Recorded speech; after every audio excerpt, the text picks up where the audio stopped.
네, 행복하세요? 네, 뭐 여러분들이 행복하면 다행입니다. 예. 야, 그걸 날짜를 세고 있었어요. 순간적으로 이게 등골이 서늘하면서 야, 우리 교회는 똑바로 못하면 큰일 나는구나 이런 생각이 좀 들었습니다. 26개월이 되었군요. 예, 저도 모르고 있었는데 26개월, 2년이 만 2년이 조금 넘는 그런 세월이네요. 예. 바쁘게라기보다 순식간에 이렇게 쓱 흘러간 것 같아요. 예, 그런 거 있지 않습니까? 왜? 하기 싫은 거 억지로 하면 시간이 안 가잖아요. 대표적으로 군대 생활 같은 거. 근데 재밌는 거는 시간이 빨리 가잖아요. 저는 벌써 26개월이 된지 몰랐네요.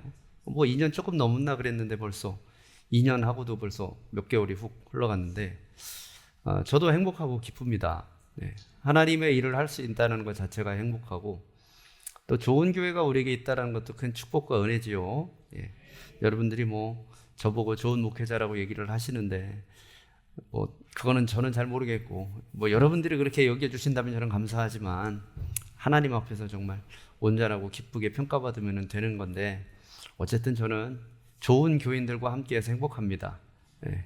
날로 하나님의 교회가 하나님의 나라가 우리들을 통해서 더 확장되는 것들이 이렇게 날마다 보여졌으면 좋겠습니다. 오늘 우리 임원들 그 숙송하는 거 봤는데 그래도 연습을 하셨나 봐요? 안 써요. 그 자랑이 아니에요, 그게. 야, 이게 기본 실력들이 있으신 거네요. 그래요. 아주 멋진 찬양이었습니다. 라는 기뻐 받으실 겁니다. 자, 오늘 우리 함께 인사 나누시고 말씀 함께 열어볼까요? 우리 함께 좋은 일꾼 됩시다. 이렇게 다짐해 보세요. 네.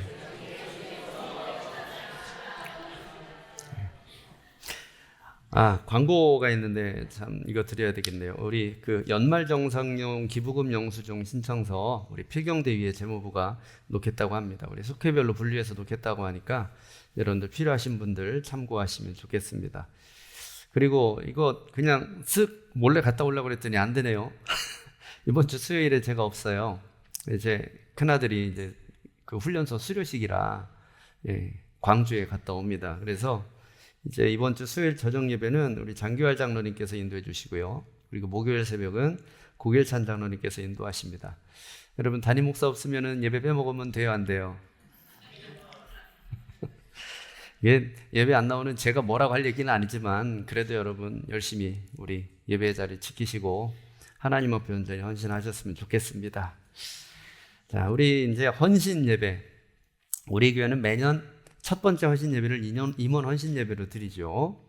자, 임원 헌신. 사실 저는 그런 느낌이 들어요. 임원이라는 말 안에 이미 헌신이라는 말이 들어가 있는 거 아닌가?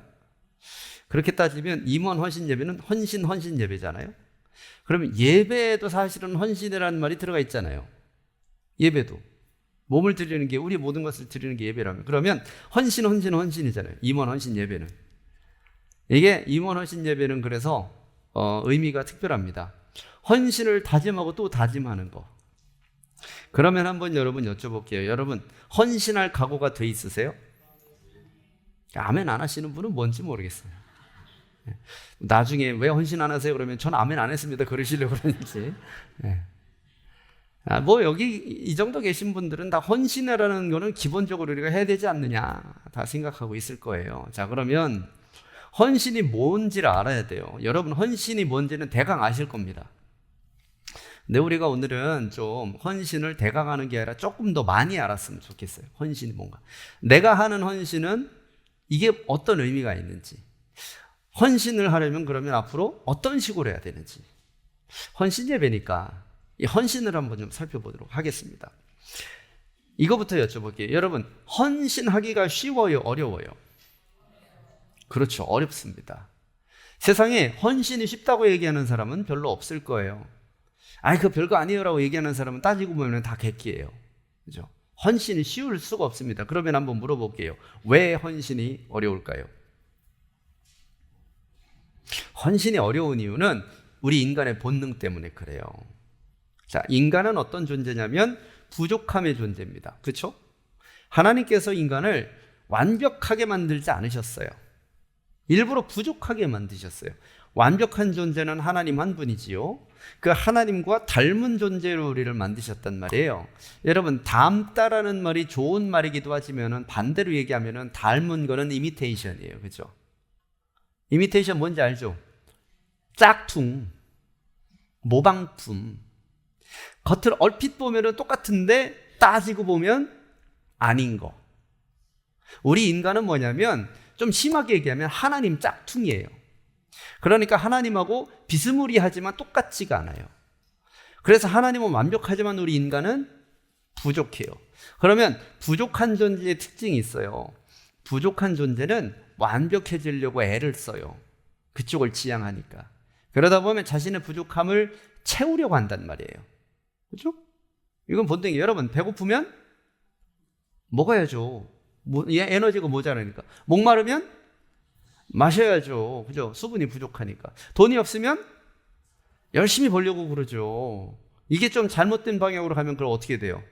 훔쳐서라도 뺏어서라도 채우려고 하는 거예요. 인간이 살아가는 모든 패턴은 다 그래요. 내 부족함을 어디선가부턴가 다 채우려고 해요. 그게 육신이 됐든 정신이 됐든 마음이 됐든 몸이 됐든 영혼이 됐든 뭐든지 간에. 그러면 인간은 기본적으로 나에게 끌어당기는 게 익숙하지 나로부터 나가는 거는 익숙하지 않아요. 익숙하지 않다는 얘기는 뭐냐면 애를 써야 된다는 얘기예요. 그렇게 하려면. 남의 것을 나에게 가져오는 거는 너무나 쉽게 할 수 있어요. 그러나 내 것을 남에게 베푸는 거는 여러 번 고민하고 여러 번 생각하고 마음에 결단하고 다짐한 다음에 그래 열심히 써 하고야 말래라 이렇게 해야 겨우 된단 말이에요. 자, 그럼 헌신. 헌자라는 게 몸을 드린다라는 얘기인데, 나를 드린다라는 얘기인데, 나를 하나님께 드리든 이웃에게 주든 뭐 사회에다 하든 뭘 하든 주려면 뭐냐면 결단이 필요해요. 그래서 어려운 거죠, 헌신은. 그러면 어려우니까 안 해도 되냐? 아니라는 거죠. 왜? 하나님이 우리에게 헌신하라고 명령을 하셨어요. 여러분, 근데 이게 참 저는 그래요. 아니, 헌신하기 어렵게 만들어 놓고 헌신을 명령하는 건 이건 성격이 이상한 거 아닌가? 그렇죠? 헌신을 하게 만들려면 헌신하기 쉬운 존재로 만들어 놓고 그런 다음에 헌신해라고 얘기를 해야지. 아니, 못하는 존재로 만들어 놓고 이거 해내야 돼. 왜 그러시는 거예요, 도대체? 그리고 따지고 보면은 우리가 헌신 하나 안 하나 하나님은 일도 상관이 없어요. 아무런 의미가 없어요, 하나님은. 여러분, 여러분이 헌신 안 하면 하나님 나라가 망해요? 절대 그런 일은 안 일어나요. 여러분, 우리가 헌신하지 않으면 하나님이 손해가 막심합니까? 절대 그렇지 않아요. 사실은 우리가 헌신 하나 안 하나 하나님은 티도 안 나요. 먼지만은 흠집도 안 난다는 얘기예요. 그런데 왜 하나님은 굳이 우리에게 헌신하라 얘기하시고 이 헌신을 좀 더 하라는 의미로 임원까지 세우시고 그 임원으로 세워서 그냥 한다고 약속하면 안 되니까 증거를 보여라 그러면서 헌신 예배를 해라 해서 임원 헌신 예배 헌신 그렇게까지 얘기를 하시는가? 여러분, 그걸 알아야 돼요. 자, 로마서 우리가 12장 말씀을 봤는데 이 로마서 말씀은 두 덩어리로 이렇게 쪼개서 볼 수 있어요. 1장부터 11장까지는 교리예요, 교리를 주로 얘기하고 12장부터는 윤리예요. 그러니까 11장까지는 죄인인 우리가 어떻게 하나님의 은혜로 구원받았는지, 하나님이 우리를 위해서 뭘 하셨는지를 얘기해요, 11장까지. 그리고 12장부터는 구원받은 사람은 이제 어떻게 살아야 되는지를 얘기합니다. 자, 그래서 12장 말씀에 보면 맨 앞 단어가 뭐냐면, 보셨어요? 12장 1절 그러므로라고 들어있어요. 이걸 접속사라고 그러는데, 그러므로 이 접속사는 앞에 말과 뒤에 말을 이어붙이는 거예요. 근데 여러분, 이어붙이는 건 여러 가지 이어붙이는 게 있어요. 똑바로 이어붙일 수도 있고 비틀어서 이어붙일 수도 있고 거꾸로 이어붙일 수도 있고, 그렇죠?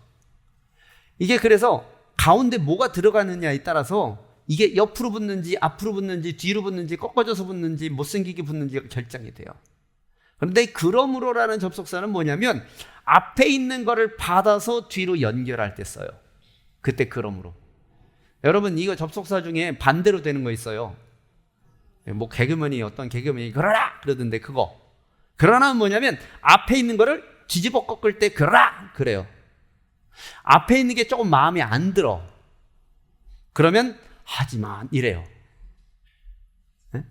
앞에 있는 거를 좀 더 키워야 돼요. 그러면 어떻게 하냐면 그럼에도 불구하고 이렇게 되는 거예요. 뭔지 알겠죠? 그러므로는 앞에 이랬어. 그러니까 이렇게 자연스럽게 가야 되는 거야 라는 거예요. 그러니 뭐냐면 로마서는 이렇게 얘기할 수 있어요. 하나님이 죄인을 위해서 이렇게 하셨고 우리를 구원을 위해서 이렇게 하셨어. 그러니까 우리는 이렇게 살아야 돼. 요게 로마서예요. 요게. 그죠? 자, 여기서 중요한 건 뭐냐면 헌신이라는 걸 대입해서 봤을 때 우리 기독교에서 말하는, 성경에서 말하는 헌신은 구원받기 위해서 헌신해야 돼가 아니라는 거예요. 그러니까 구원은 이미 앞에서 얘기를 했어요. 이건 끝났어요. 뒤에는 구원받았으니까 이렇게 살아라예요. 그러니까 이렇게 사는 거를 헌신이라고 그러잖아요. 여기 이 부분을, 뒷부분을. 헌신이 구원의 조건이 아닌 거예요. 이거를 그냥 굳이 얘기하자면 헌신은 구원의 결과물인 거예요. 구원받은 사람은 헌신이 자연스럽게 된다는 뜻이에요. 그러면 한번 생각해 볼게요. 헌신이 어렵다. 그럼 여러분, 우리가 성경에 의하면 제대로 된 거예요? 뭔가 이상한 거예요? 뭔가 부분이 오류가 난 부분이 있는 거예요.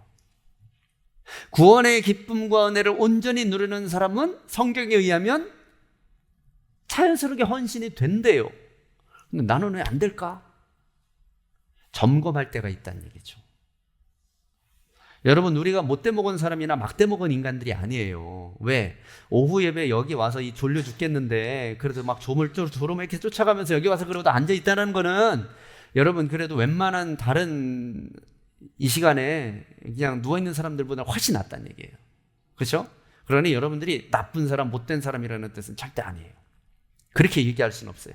그럼에도 불구하고 우리가 이 자리에 와서 예배하고 있는데도 내 헌신이 지금 뭔가 좀 완벽하지 않은 것 같아라는 걸 느끼고 있다라는 거는, 그 부분을 우리가 내버려 둔다면 이 부분이 나중에 누룩이 빵 전체 확 퍼져서 그 빵을 버려야 되듯이 곰팡이 확 퍼져서 버리면 아깝잖아요. 그렇게 되기 전에 수선할 부분이 있다라는 얘기예요. 우리의 헌신에 대해서. 자, 헌신을 얘기하면서 먼저 이 로마서 말씀이 쓰여진 시대의 상황을 좀 더 이해를 해볼게요. 자, 이 당시에는 예배를 드리려면 어떻게 했느냐? 예배라고 얘기하지 않고 제사라고 불렀죠. 자, 제사를 어떻게 했냐면 짐승을 죽여서 바쳤어요. 자, 그러면 구약시대부터 기독교인들은, 하나님의 사람들, 이스라엘 백성들은 짐승을 잡아 죽여서 제사를 드렸어요. 그거는 출애굽기, 레위기, 민수기에 다 있잖아요. 그러면 다른 신을 믿는 그런 사람들은 어떻게 제사를 드렸을까요? 겉으로 볼 땐 똑같이 했어요. 걔네들도 소 잡고 양 잡고 죽여서 태워서 제사를 드렸어요. 똑같이. 그러면 겉으로 볼 때 하나님한테 드리는 제사랑 이방신에게 드리는 제사랑 차이가 있었을까요? 없었을까요? 겉으로 볼 때 없어요. 이건 어떤 신에게 드리는 제사요? 라고 물어보기 전까지는 사실은 별 티가 안 난다는 얘기죠. 그런데 한번 생각해 볼게요. 하나님 앞에 드리는 제사랑 이방신에게 태워서 드리는 제사랑 같아요? 달라요? 겉보기 말고 속 의미가 완전 달라요. 그렇죠? 하나님에게 드리는 제사는 살아있는 하나님께, 살아계신 하나님께 드리는 거고, 이방신에게 드리는 제사는 죽은 신에게, 없는 신에게, 만들어낸 신에게, 가짜 신에게 드리는 제사인 거예요. 그러면 이 다른 거를 뭔가 다르게 좀 봐야 될 거 아니에요. 바울 사도는 그래서 핵심을 짚었어요. 뭐가 다르냐? 이쪽 제사는 산제사, 이쪽 제사는 죽은 제사, 그런 거예요. 아니, 짐승 잡으면 죽어 있는데 어떻게 산제사가 돼요, 그게? 그렇죠? 요거가 참 이 바울이 천재적이에요. 재물, 양 잡으면 죽지, 소 잡으면 죽지, 아직 가죽 벗기고 내장 빼고 기름 걸러내고 뼈 발라내는데 어떻게 살아요? 죽지. 그런데 그런 생명을 바치는 그러한 죽은 제사, 거기에 그치지 않는다 라고 얘기를 바울 사도는.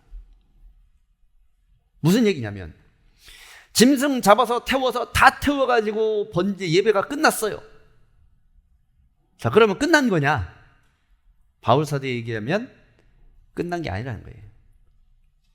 그 요기베라라는 사람이 야구 선수인데 유명한 말 했어요. 끝날 때까지 끝난 게 아니다. 그죠? 그러면서 야구는 9회 말 투아웃부터야. 뭐 그런 얘기 했었어요.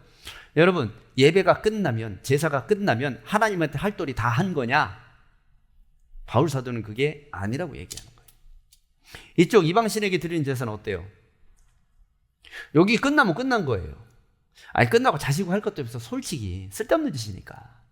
시작부터 쓸데없는 짓이고 끝날 때까지 쓸데없는 짓이고 끝나도 쓸데없는 짓이에요. 왜? 죽은 신에게 하는 제사니까. 근데 살아계신 하나님께 드리는 제사는 뭐냐면 재물이 활활 탈 때만 제사가 아니라는 거예요. 바울 사도 얘기는.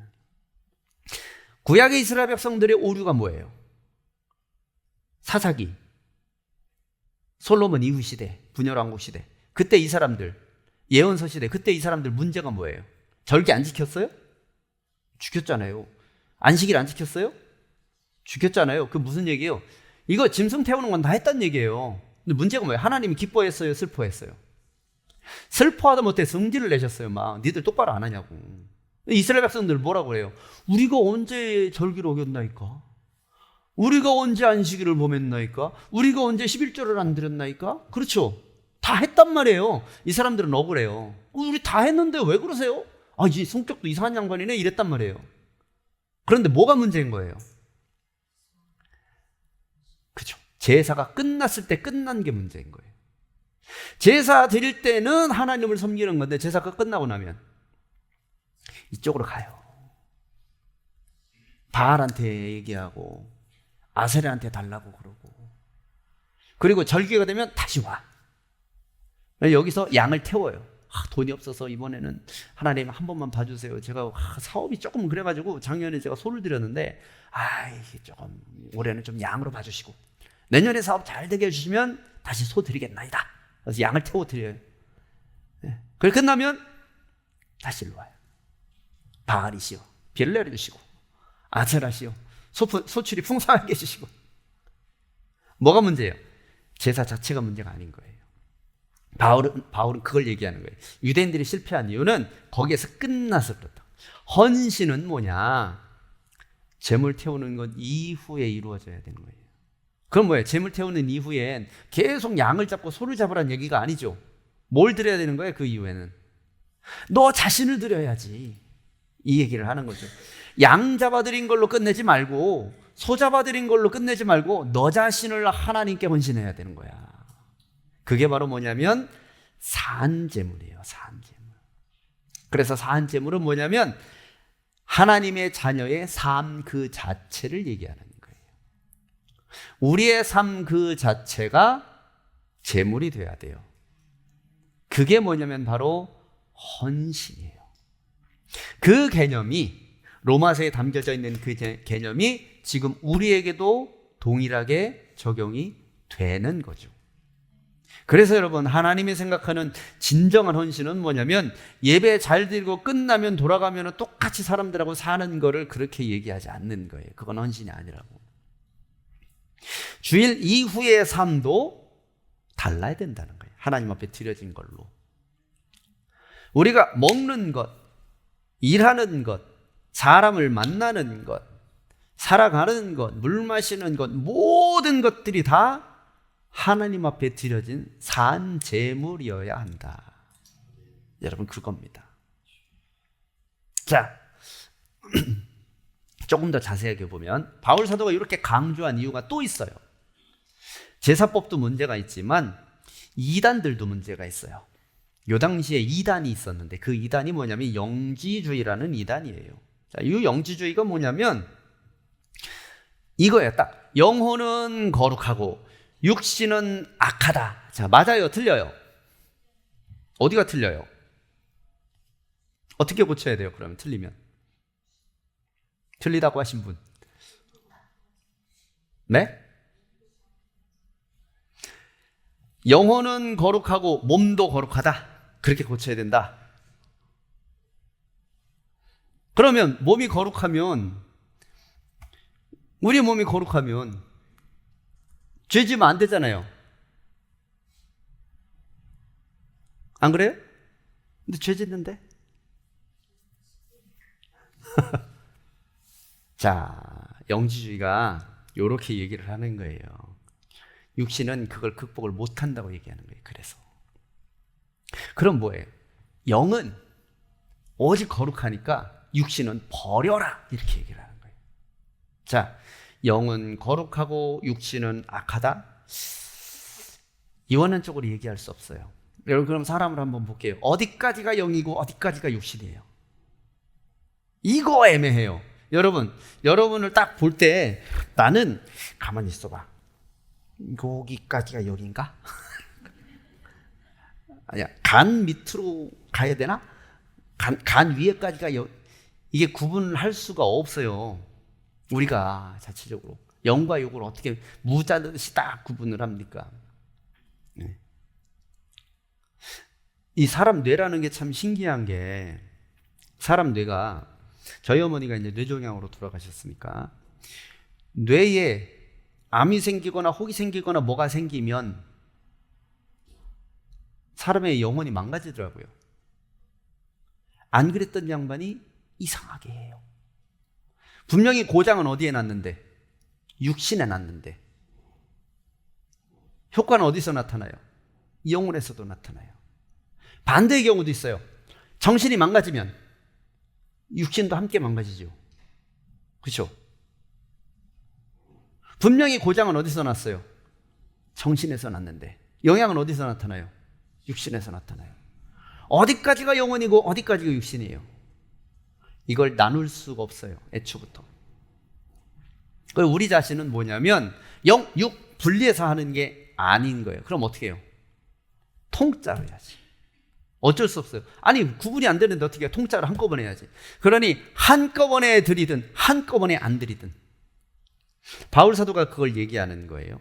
영지주의는 그래요. 몸은 악하니까 철저히 짓눌러. 영혼만 깨끗하면 돼. 몸은 썩어질 거니까 마음대로 해. 몸은 어차피 썩어질 거니까. 그런데 영혼만 지키면 돼. 그래서 영지주의는 어떻게 살았냐? 평소에는 할까 안 할까 다 하고 살아요. 그런데 영혼은 지켜요.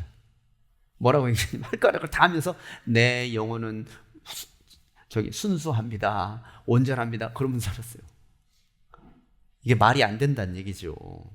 그러면은 성도들한테 그런 것들이 교회 안에서 이렇게 퍼져 있으면 성도들도 헷갈릴 거 아니에요. 야, 저거 해보는 게 좋은 것 같아. 할 건 다 할 수 있어. 왜? 육신이니까. 할 건 다 할 수 있는데 하나님만 믿으면 돼. 이 편하네. 여러분 어떻게 생각하세요? 제가 지금부터 여러분 막 살아도 됩니다. 주일날 교회만 잘 나오세요. 자, 그럼 여러분 어떻게 할 거예요? 진짜 편할 것 같지 않아요? 진짜 편할 것 같잖아요. 아니, 월요일부터는 뭘 하든 아무 상관 안 할 거야. 네? 어디 가서 뭐 사기를 치든 뭘 하든 아무 상관 없어요. 다만 주일날 교회만 나오면 돼요. 우와. 여러분 실제로 이렇게 신앙생활 하던 때가 있었어요. 우리나라도 이렇게 가르쳤던 때가 있었어요. 주일날 교회만 똑바로 나오라고. 그런데 그때 당시에는 그렇게 할 수밖에 없어요. 왜? 그것조차도 못해서. 주일 성수 자체가 힘든 사람들이니까. 우리나라 사람들 특징 알죠? 월, 화, 수, 목, 금, 금, 금. 안 놀아야 한국 사람들은. 잘 살기 위해서 수단과 방법을 가리지 않는 인간들이 우리나라 사람들이에요. 그러니 일에 꽂혀갖고 일만 해서 지금을 희생하고 나중에 우리 자식 때는 내 가난 고난을 물려주지 않으려 일을 악물고 일만 하는 양반들. 그런 양반들을 주일날 교회 나오라 그러면은 아우 나는 그럴 새가 없어요. 돈 벌어야 돼. 다 그랬단 말이에요. 그러니 어떻게 해요? 주일만이라도 지키라고. 이렇게 얘기했던 시절이 있어요. 그런데 여러분 원칙적으로 보면 맞는 말은 아니지만 그때 당시 필요했으니까 그렇게 했지요. 그런데 어쨌든지 간에 그렇게 하면 안 된다라는 거예요. 영혼만 온전한 게 아니라 다 온전해야 된다는 거예요. 여러분 입술로는 예수 믿는다, 우리는 거룩해야 된다 얘기를 하면서 우리의 실제 삶이 그렇게 되지 않으면 그건 하나님께서 기뻐하시지 않는다라는 거죠. 우리의 헌신은 추상적인 마음의 결단이 그래서 아니에요. 주여 내가 헌신하겠나이다. 이걸로 끝나면 안 된다라는 얘기죠. 구체적으로 우리의 삶에서 드러나는 모습이 반드시 필요합니다. 여러분들 영성 있잖아요. 여러분들 영성이 뭡니까? 그거 있어요. 그렇죠? 뭔지는 말로는 좀 표현이 안 되지만, 그렇죠? 영성. 여러분들 영성이 좋아져야 된다고 우리가 얘기를 하죠. 그러면 생각해 볼게요. 여러분, 작년보다 올해 지금 한 2주 지났지만 작년 이맘때보다 올해 지금 여러분의 영성은 발전했어요? 어때요? 어떤 것 같아요? 뭐 대답은 안 하셔도 돼요, 굳이. 예. 어떤 분은 좋아졌다고 얘기할 수도 있고 어떤 분은 그대로라고 얘기할 수도 있고, 아 저는 좀 가라앉은 것 같아요, 그럴 수도 있어요. 자, 그러면 뭘로 그걸 증명할 거예요? 내 영성이 좋아졌는지를 뭘로 증명할 거예요? 내 영성이 작년보다는 조금 내려앉았는지 뭘 보면 알 수 있어요? 뭘로 알 수 있는데요? 그렇죠. 여러분, 이거는 느낌적 느낌으로 아는 게 아니에요. 작년 이맘때보다 왠지 기도가 잘 돼, 영성이 좋아진 것 같아, 아니라는 얘기예요. 그게 작년 이맘때보다 내가 성경을 가만히 있어봐 한 대여섯 장 더 읽은 것 같아, 뭐 그럴 수도 있겠지만 그게 전부가 아니라는 거예요. 영성은 어디서 증명되냐면 내 실제적인 삶에서 증명이 돼요. 내가 어떻게 살아가고 있느냐에서. 여러분, 삶은 살던 대로 살 수도 있지만 목적을 향해서 가야 제대로 된 삶을 살 수 있어요. 인생을 지금까지 지긋하게 사신 분들은 아마 알 수 있을 거예요. 여러분, 살던 대로 지금까지 살아오셨는지. 그럴 수도 있어요. 살던 대로 살았다고. 그런데 보세요, 인생의 변수가 얼마나 많은데 10년 전하고 똑같이 살고 있다고요? 아마 아닐걸요. 그렇게 느끼고 있을 뿐이고 착각하고 있을 뿐이지. 세상이 변했는데요, 시대가 변했는데 똑같을 수가 없어요.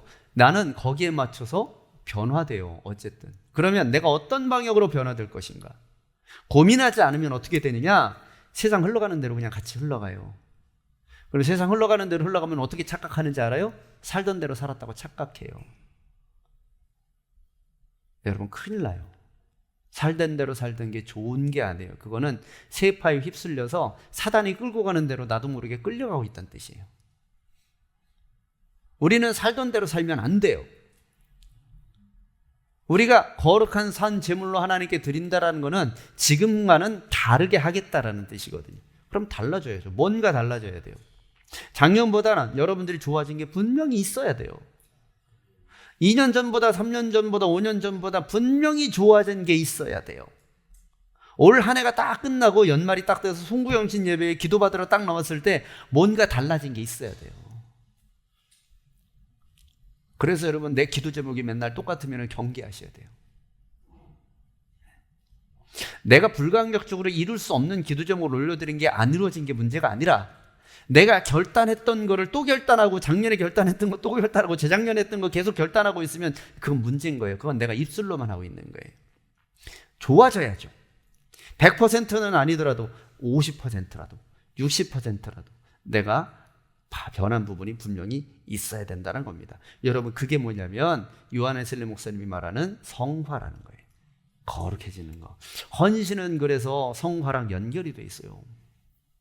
그냥 우리가 거룩해져야 된다고 말만 해서 그렇게 되는 게 아니고, 교회 행사 참여한다고 그렇게 해서 되는 게 아니고, 내가 하나님 앞에 좀 더 헌신된 모습을 가져야 됩니다. 자, 그러면 헌신이라는 거 얼만큼의 헌신인가 한번 볼게요. 여러분들은 얼만큼의 헌신입니까? 자, 물질 생활 예를 한번 들어볼게요. 제가 작년에 비해서 헌금을 한 20% 정도 더 하는 것 같아요. 잘했어요? 잘못했어요? 잘했죠. 잘한 거죠. 자, 그러면 잘했다 잘못했다를 떠나서 헌신입니까? 아닙니까? 애매하죠. 아니라고 할 수는 없지만 그래도 기라고 하기엔 좀 뭐하고 맞나 싶기도 하고.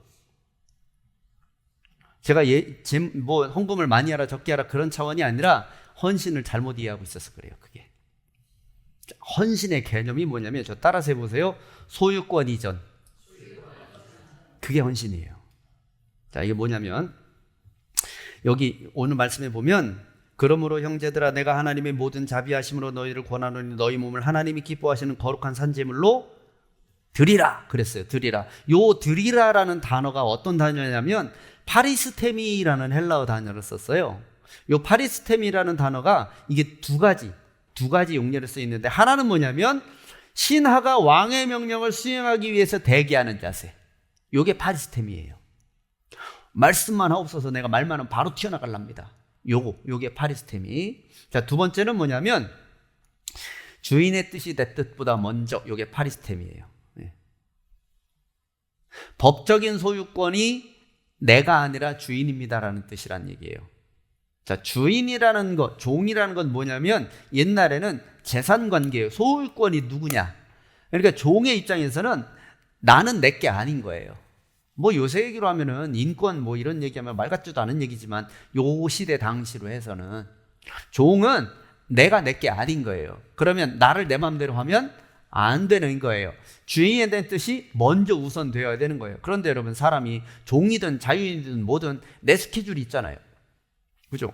종이라고 자식이 없어요? 있죠. 종도 내 자식이 학교에 보내면 어디 사 먹으러 가면 약속을 할 거 아니에요. 그래, 내일은 아빠 이제 쉬는 날이니까 내일은 저쪽 강가로 우리 소풍 가자. 있을 수 있잖아요. 근데 주인이 갑자기 야, 내일 우리 다 같이 저기 가야 돼. 그러니까 너 짐 들어야 돼. 그럼 어떻게 해요, 종은?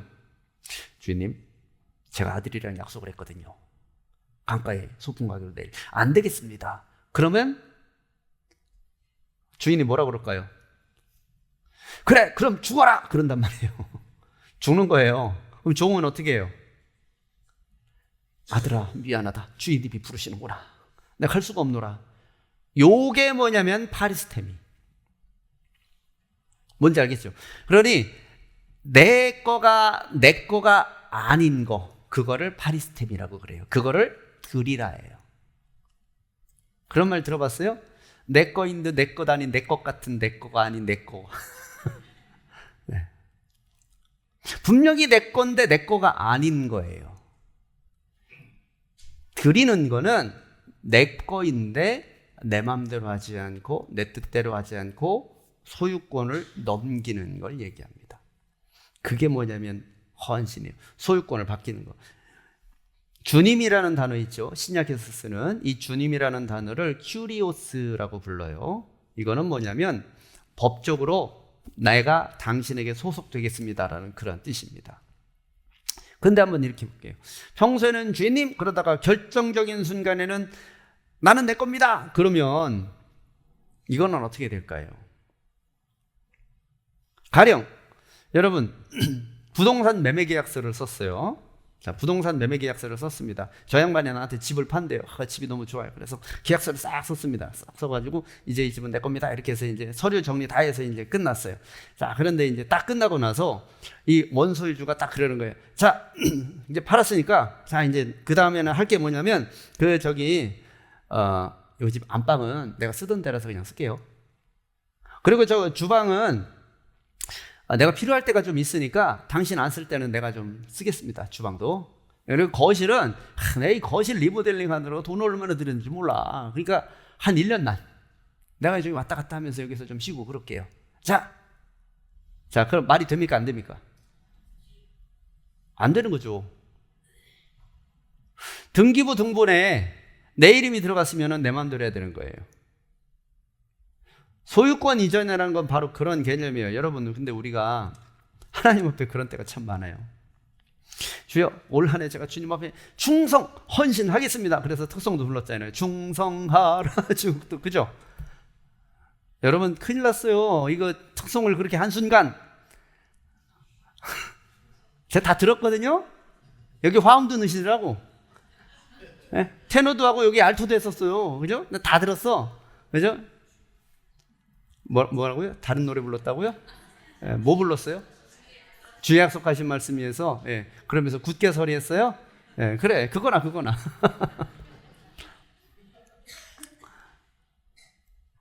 까먹었잖아요. 무슨 얘기하다 그랬죠? 소유권 이전. 네.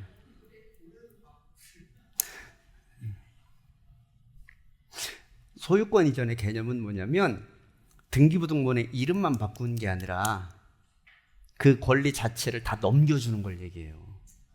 일부분만? 아니, 전제다. 화장실은 내 거? 내 돈 많이 들어서? 아니, 그것도 다. 부엌은 일주일간 내 거? 아니, 다. 우리가 연초에 주여 헌신하겠습니다, 충성합니다 해놓고 중간에 그때 연초에는 그랬는데 지금 좀 상황이 바뀌어서요, 제가 좀 바빠가지고 이렇게 하면 무슨 얘기냐면 내 인생에 대한 등기부등본에 예수 그리스도라고 이름 써놓고 중간에 가서 저기요 예수님 그때 계약은 이렇게 했습니다만 일주일만 좀 봐주시면 안 되겠습니까? 좀 일주일만 좀 제가 좀 쓸게요. 이렇게 하는 거예요.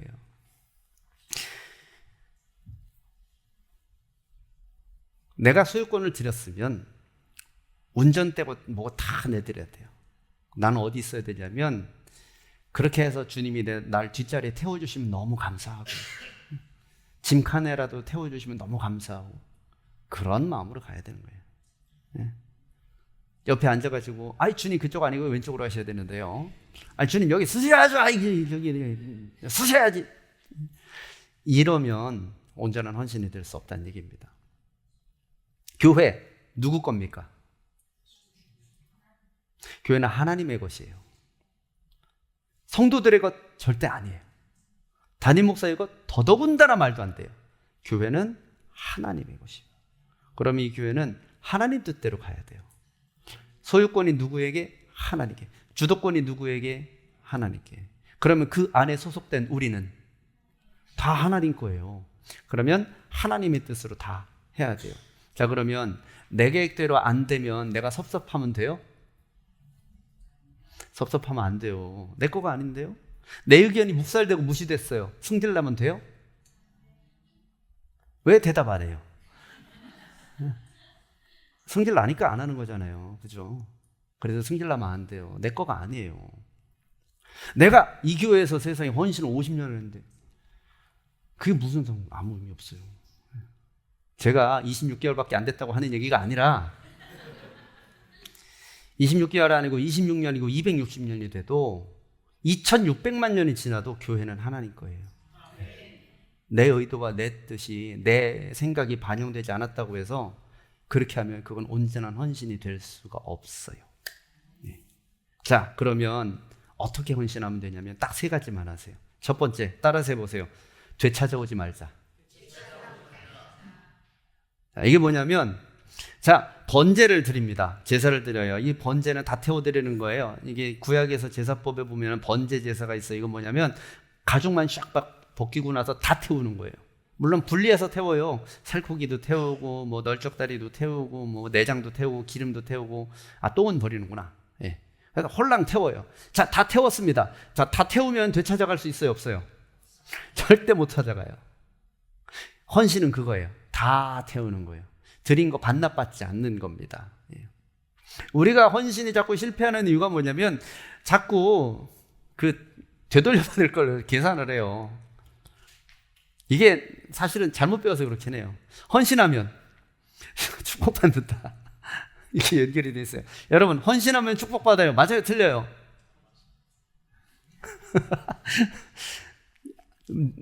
설교 뉘앙스상 아닌 것 같은데 얘기하긴 그렇죠. 진짜 아닐까 봐. 여러분, 하나님께 충성하고 헌신해서 그 대가로 내가 축복받는 게 아니에요. 하나님의 축복은 헌신의 대가로 받는 게 아니라 내가 헌신하는 모습을 하나님이 어여삐 보시고 채워주시는 거예요. 그러니까 기브 앤 테이크가 아닌 거예요. 헌신하면 축복받는다. 반만 맞아요. 헌신한 사람을 당연히 하나님이 축복하시죠. 왜? 아니, 같은 자녀를 하더라도 엄마 아빠한테 잘하는 자녀가 좀 더 이쁘지 않겠어요? 아니, 걔는 고등어 한 마리라도 뭐가 더 가겠지. 그건 당연한 거 아니에요. 인지상정이니까. 그런데 야, 네가 이번에 나한테 100만 원 갖고 왔으니까 내가 50만 원어치 고등어를 보내주겠다. 엄마는 그렇게 안 하잖아요. 부모님은. 그게 아니잖아요. 아유, 그래, 네 마음 너무 고맙다. 야, 내가 그런 다음에 뭐라도 생기면 야, 나 김치 담았는데 좀 줄까? 야, 고등어 진짜 물 좋은데 한 마리 가져갈래? 이거잖아요. 여러분, 하나님이 복 내리는 건 뭐냐면 우리가 100만 원어치 했으니까 100만 원짜리 축복을 준다. 그게 아니라 1000만 원짜리 헌신을 했으니까 990만 원짜리 축복을 주신다. 그게 아니라 헌신하면 헌신된 자를 축복하시는 건 맞지만 헌신의 대가가 축복은 아니에요. 그러니 헌신을 하는 입장에서 뭐냐면 제가 이만큼 헌신했으니 하나님 이만큼 대가를 나에게 주십시오 라고 요구하면 안 되는 거예요. 그게 아니고 하나님 저는 온전히 주님 앞에 헌신했습니다. 그러니 내가 못 돌본 부분은 다 하나님 알아서 해주세요. 하나님 인도해 주세요. 이렇게 해야 되는 거지요. 그래서 진정한 헌신은 뭐냐면 내 것이라고 주장하지 않는 거예요. 내가 했다고 주장하지 않는 거예요. 내가 얼마나 헌신했다고 그걸 얘기하지 않는 겁니다. 제가 목회하면서 제일 걸리는 게 뭐냐, 벌써 조짐이 슬슬 나와서 좀 불편해요. 제가 여러분들 문제가 아니라 저도 목회를 20년 이상 하다 보니까 뭐냐면 하나님 내가 이렇게까지 내가 하나님 일 하는데 겨우 이겁니까? 이런 마음이 올라올 때가 있어요. 이거 죽이는 거예요, 나를. 절대 그러면 안 돼요. 하나님 겨우 여러분 그거 안 돼요. 토론은 할 수 있죠. 시편 기자가 토론하랬으니까 서운해서. 그런데 여러분 그게 진심이고 중심이 돼서는 절대 안 되고 그것도 자꾸 입술로 표현되면 안 돼요. 여러분 그거랑 내 헌신이랑은 완전 별개예요. 막말로 하나님께서 네가 헌신했다고 해서 내가 너에게 네 자녀에게 네 앞길에 내가 많은 것으로 채워주지는 못한다라고 얘기하시면 어떡할 거예요? 에라 더럽고 치사해서 난 딴신 믿을라요 갈 거예요? 여러분 그럴 수는 없어요. 여러분 왜냐하면 그 순간 우리는 축복이고 뭐고 간에 멸망이에요. 어떻게 보면 우리는 지옥 가지 않는 것만 해도 진짜 고맙게 살아야 돼요. 안 그래요? 우리는 멸망받아서 영원히 지옥에 떨어질 존재였는데 살았잖아요. 살았는데 보따리까지 내놓으라고 하는 건 좀 그렇지. 그냥 염치불구한 거 아니에요. 그러면 살려주셔서 너무 감사한 마음을 갖고 살다가 너 근데 보따리도 없어서 어떡하냐? 37 보따리 갖다가 매주면 감사합니다 하는 그뿐이에요. 우리는.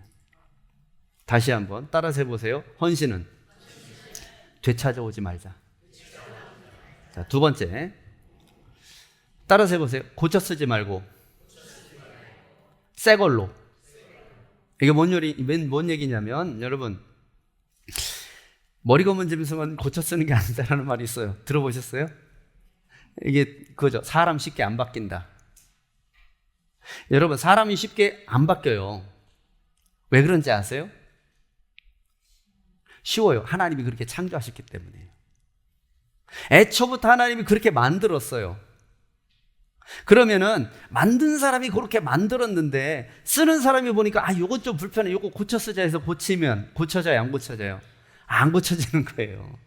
인간이 쓰는 물건은 그렇게 할 수 있어요. 이 컵도 이렇게 하다 보니까 이렇게 쓰다 보니까 이게 어이구 뚜껑을 깨먹었네? 그럼 뭐예요? 어디 가서 뚜껑 갖다가 이렇게 하다가 종이 저거 갖다가 이렇게 덮다가 주보종이 너무 크다, 이게 좀 오려봐. 그래서 반 잘라서 쓸 수도 있겠지요. 그런데 애초부터 뚜껑으로 만들어는 이거는 뚜껑으로 쓰려고 만든 거란 말이에요. 고쳐봐야 더 좋은 효과가 나타날 수가 없어요. 하나님이 우리를 목적에 의해서 창조하셨으니 중간에 바꾸는 게 당연히 힘들어요. 그런데 여러분 바뀌는 경우가 있지요. 언제? 하나님이 마음을 바꾸셨을 때. 그때는 인간이 바뀌어요. 그것 이외에는 인간은 안 바뀌어요. 그러니까 내 뜻대로 저 인간을 고치려고 하면 안 고쳐질 거예요. 어떻게 할까요 그러면?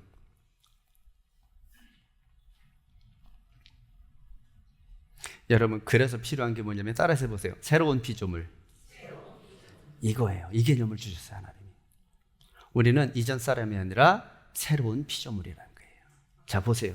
새로운 피조물은 옛날에 망가졌던 걸 고친다는 얘기가 아니에요. 내 안에 새로운 영을 창조하신다라는 뜻이에요. 우리가 종종 헌신을 오해하는 게 뭐냐면 내 망가진 과거를 하나님께 가져가면 하나님 그걸 고쳐 써주시겠지. 완전 틀린 말은 아닌데 사실은 하나님이 그럴 이유는 없어요. 뭐하러 망가진 거를. 망가진 건 망가진 거로 내버려 두고 하나님께서는 새로운 걸 껴주세요 우리한테. 그럼 나는 무엇을 삼아야 되냐면 내 망가진 옛날 거를 붙잡고 이거 왜 안 고쳐주세요 할 필요가 없어요. 단지 내 안에 부어진 새로운 은혜를 붙잡고 가면 돼요. 우리가 헌신이 왜 안 되냐면 자꾸 옛날 거를 끄집어내려고 그래요. 옛날에는 내가 이랬는데요, 하나님 이거 나를 이렇게 고쳐주시면 좋겠습니다.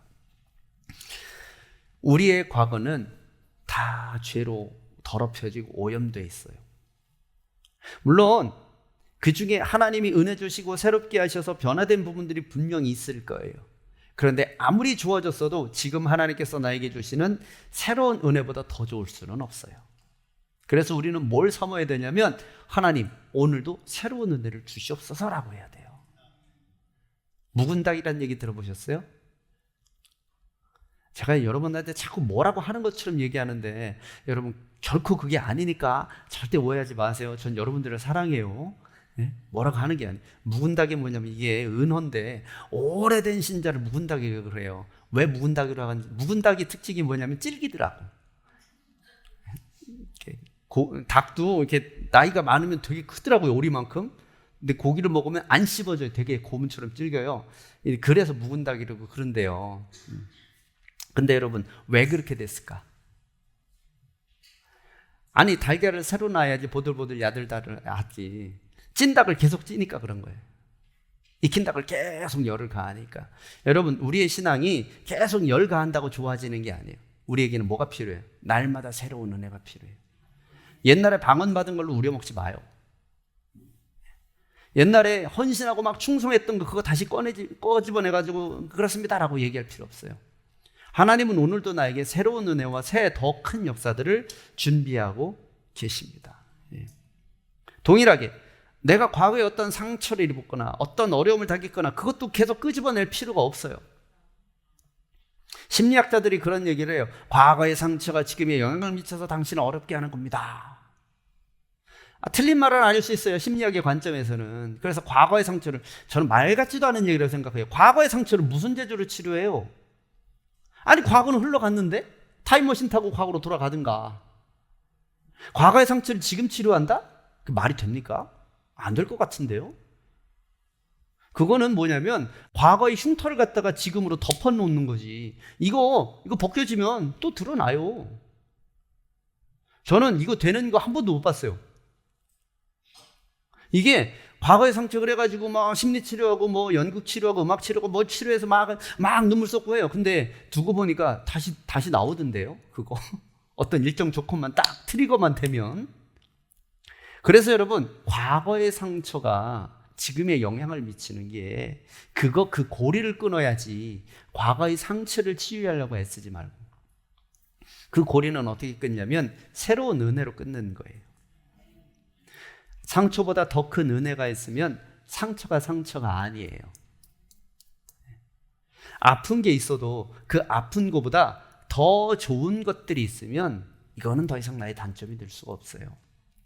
흉터가 나에게 부끄러움이지만 이 흉터가 내게 부끄러움 남지 않게 하려면 이 흉터보다 더 아름다운 것들로 채우면 돼요.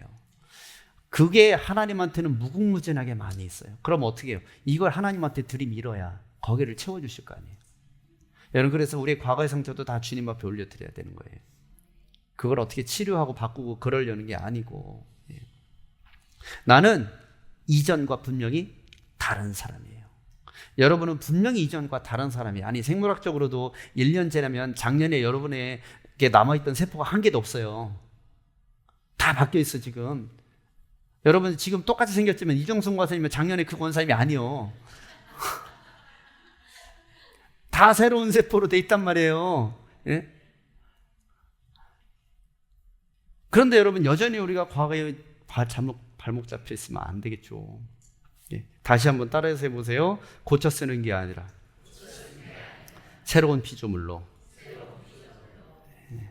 마지막, 진짜 마지막. 요거 하면 끝나요. 예. 지루한데 올해도 참으셔서. 잔소리 타임 마지막. 헌신의 마지막 조건이 있어요. 자, 따라해서 보세요. 온전하게. 헌신은 온전해야 돼요. 내가 할 수 있는 최선이 아니라 헌신은 온전하게. 적당히 하면 안 돼요. 내 최선이라고 얘기하는 그 말에는 뭐가 숨어 있냐면 적당히가 숨어 있어요. 그거는 하나님과 내가 알아요. 남들은 몰라요. 남들은 이야 저 양반은 최선을 다했지 진짜 할 수 있는 거 다 했어 라고 얘기를 할지 몰라요. 그런데 하나님하고 나는 알아. 내가 적당히 했는지 어떻게 했는지. 여러분 아나니아 삽비라 아시죠? 아나니아 삽비라가 재산을 정리했어요. 그리고 그 중에 일부분을 잠깐 감췄어요. 그리고 나머지를 드렸어요. 여러분 많이 감췄을까요? 조금 감췄을까요? 그래요. 조금 감췄을 거예요. 왜? 최소한을 감췄을 거예요. 무엇 때문에? 아니 혹시라도 잘못되면 어떡하지? 이 정도는 우리 비상금이라도 있어야 되지 않을까? 여러분 그거는 다 그렇게 하는 거 아니에요? 아니 우리 인생 살다 보면은 보험이라는 것도 들고 저축이라는 것도 하고 투자해서 재산을 불리기도 하지만 안전자산은 최소한 확보를 하잖아요. 누구나. 근데 보면은 그랬다고 하나님이 쳐서 죽이셨어요. 여러분 이거 부당하다고 생각 안 해요? 큰일인데 여러분 적금 다 깨야 되겠는데 보험 다 해줘야 되고 이거 어떻게 해석해야 될까요? 여러분 이게 뭐냐면 이게 액수가 얼마냐 문제가 아닌 거예요. 재산의 일부분이 문제가 아닌 거예요. 하나님 앞에 신실하지 못한 게 문제지. 무슨 얘기냐? 온전하지 않아서 문제인 거예요. 온전하지 않아서. 아나니아 삽비라가 애초부터 하나님 앞에 약속했던 거는 온전히 다 드리겠습니다. 이건 뭐예요? 내 삶은 지금부터 하나님이 알아서 해주셔야 합니다. 내가 대비하고 내가 예상할 수 없습니다. 이 뜻이거든요. 그런데 일부를 감췄다는 건 뭐예요? 내가 아까까지는 하나님을 전적으로 신뢰했는데 지금은 못 믿겠다는 거예요, 하나님을. 여러분, 어느 정도 믿어야 믿음이에요?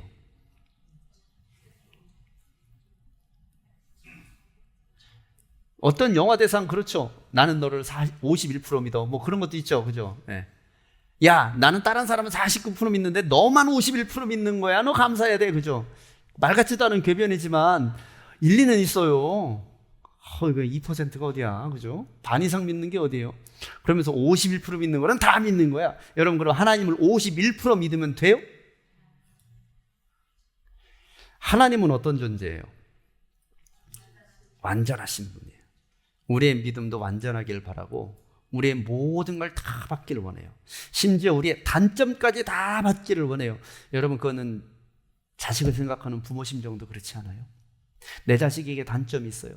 근데 이놈 새끼는 이것 때문에 참 그래. 그렇다고 이 자식을 버려요? 얘는 이것만 없으면 좋겠는데. 그러면 그것만 빼고서 얘 가져가려고 그래요? 아니에요. 부모는 뭐냐면 그래도 어떻게 내 새끼인데. 그걸 품는 게 부모예요. 분명히 얘는 내가 도와주면 사고를 칠 거야. 그런데도 도와주죠. 왜 그러냐? 부모라 그래요. 그 욕할 수가 없어요. 이거는 어쩔 수 없는 부모의 본능. 하나님은 어떠실까요? 여러분, 그거보다 더 하면 더 했지 덜 하잖아요. 하나님은 그래요. 그래서 하나님은 야, 뭐 부족해? 어려워? 힘들어? 그거까지 다 갖고 와. 그걸 원하세요. 그게 바로 온전함이라는 거예요. 헌신은 그래서 온전해야 됩니다. 아나니아 삽비라는 하나님을 온전하게 믿지 못한 게 문제가 된 거예요. 온전하게 믿겠다고 얘기를 해놓고 그래서 하나님이 야, 너는 이대로 가면은 죽은 것과 다름없어 라고 얘기를 하시는 거죠. 따지고 보면 원래부터 우리 거는 아무것도 없어요. 원래 다 하나님 거예요. 우리의 자녀도 하나님 거고 우리의 재정도 하나님 거고 우리의 취미도 그러고 99% 헌신했는데 1% 못한 게 어딘가를 그래서 지금부터 잘 찾아보세요. 내가 1% 하나님 앞에 헌신하지 못한 거, 아직 내려놓지 못한 거, 여러분 그 부분이 사단의 여러분 틈이 돼요. 만약에 여러분들이 무너진다면 그러면서는 안 되겠지만 그 1% 때문에 거기가 빌미가 될 겁니다. 어쨌든 헌신은 100% 온전하게 주님 앞에 드려야 할 줄로 믿습니다. 자, 짐 엘리엇이라는 선교사 얘기 마지막으로 드릴게요. 이 사람이 29살에 죽었어요. 1956년에 죽었는데 이 사람이 에콰도르 선교하다가 죽었어요. 에콰도르에 아우카 부족에 복음을 전하다가, 그런데 이 사람이 가서 교회를 세운 것도 아니고 믿음의 사람을 성도를 전도해서 세운 것도 아니에요. 경비행기 타고 쭉 가서 착륙해서 성경책 갖고 이렇게 자 전도하러 가야겠다 이렇게 하다가 아우카 부족이 굉장히 폐쇄적인 부족이었대요. 그 사람들이 창 갖고 나와서 그냥 찔렀어요. 그래서 성경책 몇 권 흘리고 죽은 거예요. 사람들이 이렇게 얘기했어요. 명문대학을 졸업한 수재가 야만인들에게 창에 찔려서 원시인들에게 죽었다. 이거 낭비다. 이런 낭비가 더 이상 있어서는 안 된다 그랬어요. 신문에 그렇게 나왔어요. 그런데 나중에 발견된 이 사람 일기장에 뭐라고 얘기했냐면 영원한 것을 얻기 위해서 영원하지 않은 것을 버리는 자는 바보가 아니다. 이렇게 적혀 있었어요. 엘리엇은 내 생명은 지금 잘 나가고 있지만 영원하지 않다고 생각한 거예요. 왜? 언젠가는 버려질 거니까. 그런데 하나님의 세계는 영원하다는 걸 믿은 거죠. 그것을 위해서 나는 전적으로 투자하겠다. 낭비가 아니다라고 믿은 거죠. 여러분, 그게 바로 헌신이에요. 헌신. 여러분이 헌신한 거는 영원하지 않은 것을 드린 거예요. 그런데 하나님께서는 그것을 영원한 것으로 채워 주실 겁니다. 자, 올 한 해 어떻게 헌신하실래요? 지금보다 조금 더 잘해라 그런 얘기가 아닙니다. 지금도 제가 볼 때는 담임 목사가 볼 때 여러분은 충분히 열심히 잘하고 계세요. 그런데 제가 만족스러운 부분이 아니라 하나님이 여러분 보시기에 만족스러우셨으면 좋겠어요. 하나님이 어디 가서 야 조천교회는 이거야 막 이렇게 자랑하는 그러한 분들이 되었으면 좋겠습니다. 다 그런 분들 되시기를 축복합니다. 기도하겠습니다. 은혜의 주님, 우리가 드리는 헌신이 주님 앞에 온전하기를 소망합니다. 하나님, 모든 것이 다 주님의 것입니다. 다 주님 앞에 소속되기를 소망합니다. 은혜 베풀어 주시옵소서. 예수님의 이름으로 기도하옵나이다. 아멘.